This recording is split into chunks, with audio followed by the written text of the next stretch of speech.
अध्यक्ष महोदय, आज जर महाराष्ट्रामध्ये कांद्याचा विषय जर पाहिला तर माझ्या वैजापूर कृषी उत्पन्न बाजार समितीमध्ये दररोज 500-700 टेम्पो त्या ठिकाणी, ट्रॅक्टर टेम्पो त्या ठिकाणी कांदा घेऊन येतात.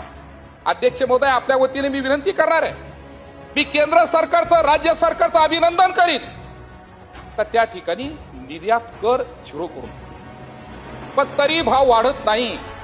आणि अध्यक्ष महोदय, आज 1200-1300 रुपयाचं कांद्याचं मार्केट आहे. आणि आपल्या मार्फत या ठिकाणी मी विनंती मुख्यमंत्री महोदयांना करील का गुजरात राज्याने 200 रुपयाचं अनुदान, जो शेतकरी कृषी उत्पन्न बाजार समितीला कांदा घालील त्याला 200 रुपयाचा अनुदानाचा निर्णय या वर्षी गुजरात सरकारने त्या ठिकाणी घेतला. मी आपल्या मार्फत विनंती करतोय का महाराष्ट्रामध्ये असा कांदा उत्पादक शेतकरी वाऱ्यावरती सोडून चालणार नाही, तर त्याला किमान 500 रुपये तरी आपण अनुदान करण्याची घोषणा त्या ठिकाणी खऱ्या अर्थाने करण्याची त्या ठिकाणी गरज आहे.